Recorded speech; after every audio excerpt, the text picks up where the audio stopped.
बिस्मिल्लाहिर्रहमानिर्रहीम। Sadqain education services. अस्सलामुअलैकुम my dear students of class junior KG. How are you all? I hope you all are fine and doing well by the grace of Allah. I am your English teacher and today you have to complete your English review worksheet. Okay students, so now take out your English revision worksheet. First of all, write here your name. Now mention here today's date. So this worksheet you have to complete by yourself under the supervision of your parents. तो ये worksheet आपको ख़ुद से complete करनी है अपने parents के supervision में। And I am just explaining this worksheet to make it easy for you to complete this worksheet. और मैं इस वर्कशीट को जस्ट एक्सप्लेन कर रही हूँ ताकि इस वर्कशीट को आपके लिए कंप्लीट करना ईजी हो जाए। Now look at the question number 1. Write sounds or alphabets. So as you can see here, some sounds are given and some alphabets are also given here. तो जैसा कि आप देख सकते हैं कि यहाँ पे कुछ sounds given हैं और कुछ alphabets given हैं. So if the sound is given, so you have to write its alphabet. तो अगर sound given है तो आपको इसका alphabet लिखना है and if alphabet is given, so you have to write its sound. और अगर यहाँ पे alphabet given है तो आपको इसकी sound लिखनी है. Like here is written a. Here is written a. So you have to write the sound of a in the blank. तो आपको a का alphabet यहाँ पे blank में लिखना है. Now look at here. Here is given alphabet B. यहाँ पे आपको alphabet B given है. So you have to write the sound of B in the blank. तो अब आपको यहाँ पे जो B की sound है वो blank में लिखनी है. Like you have to write in the blank B. You will write in the blank B. And in this way you have to write all the sounds and alphabets. Now look at the question number 2. Write 3-letter words. Now you have to write 3-letter words. As you can see here, 2 letters are given like at, an, and in. So you have to add one more letter before these 2 letters and you have to make new words. Like here is given at. So you will add one more letter before at and you will make new word like cat, hat. Now here is given an.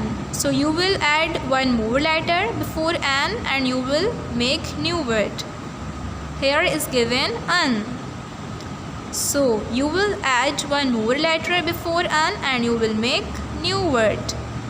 Here is given n.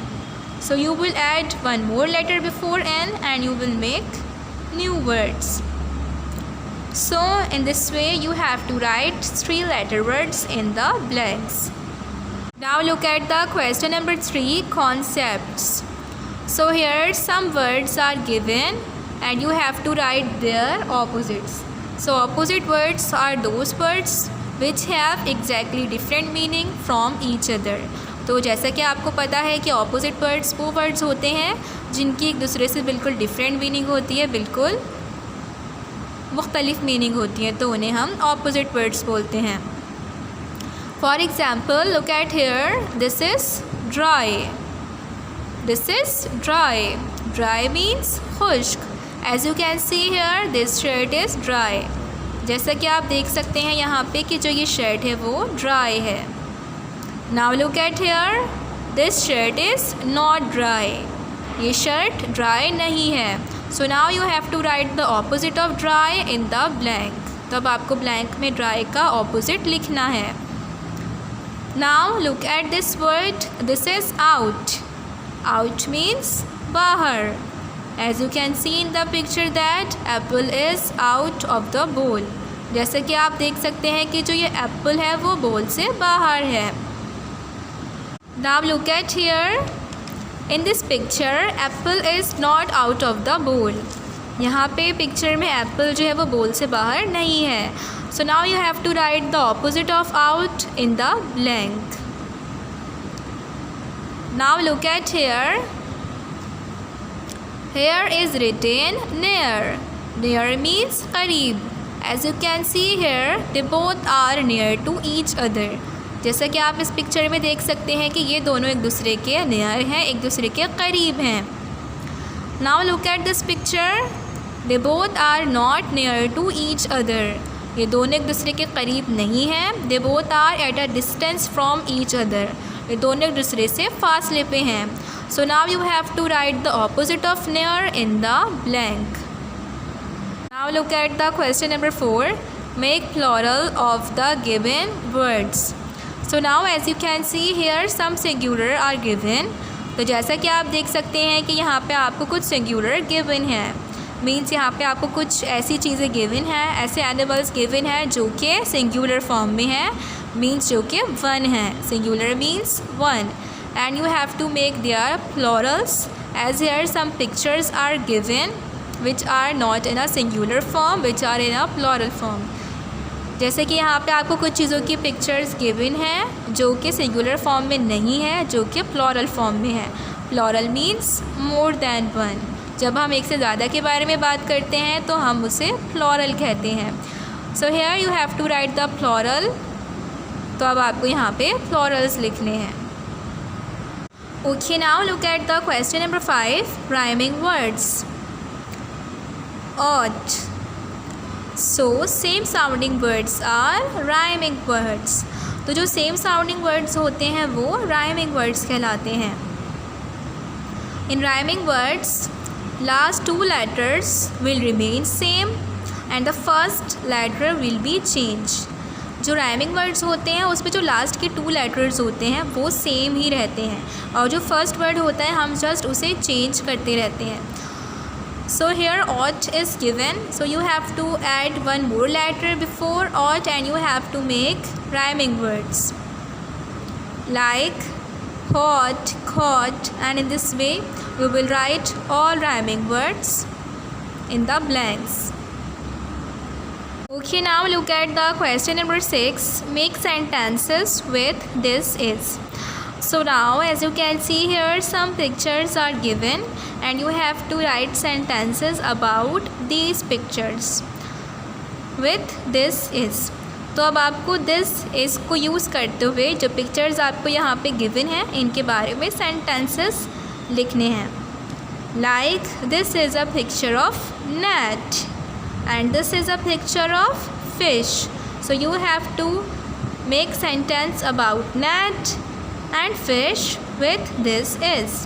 तो अब आपको this is को use करते हुए net और fish के बारे में यहाँ पे blanks में sentences लिखने हैं.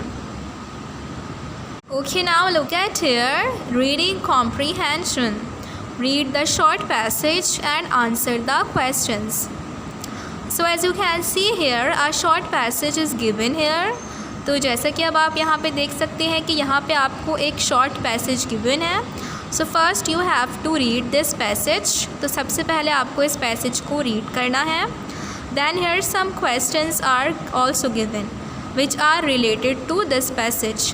और यहाँ पे आपको कुछ questions भी given हैं जो कि इस passage से related हैं. So you have to read the passage and you have to give the answer of these questions. तो आपको सबसे पहले इस पैसेज को रीड करना है और फिर आपको इन क्वेश्चंस का आंसर देना है. As you can see here some options are given, so you have to tick the correct option. तो यहाँ पे इस क्वेश्चन के बारे में कुछ जो है वो यहाँ पे उसके साथ हमें कुछ ऑप्शंस गिवन हैं, तो आपको जो करेक्ट ऑप्शन है उस पर टिक करना है. तो first we will read this passage. Ron's balloon. Ron का balloon. Ron has a pink balloon. Ron के पास एक पिंक बलून है. He will give it to his mom. और ये बलून रॉन अपनी मॉम को देगा. She will love it. और उसकी मॉम को ये बलून बहुत ही पसंद आएगा. Okay, now look at the question number 1. Who has a balloon? Balloon किसके पास है? Now take the correct option. Tom, Ron. तो जिसके पास भी बलून है according to the passage you have to tick that option, आपको उस ऑप्शन पे tick लगाना है। Now look at the question number 2, what colour is it? Balloon का कलर क्या है? Red, pink. तो बलून का जो भी कलर है you have to tick that option. Now look at the question number 3, who will he give it to? Ron ये balloon किसको देगा? हिज मॉम, अपनी मॉम को, रॉन या रॉन को। So now you have to tick the correct option. Okay students, so this is your worksheet and you have to complete this worksheet very neatly, very nicely and in very good handwriting। तो आपकी worksheet है और आपको इस worksheet को बहुत ही अच्छे से करना है कंप्लीट, बहुत ही अच्छी हैंड राइटिंग में। So take care of yourself my students, stay at home, stay safe and keep healthy. अल्लाह हाफिज़।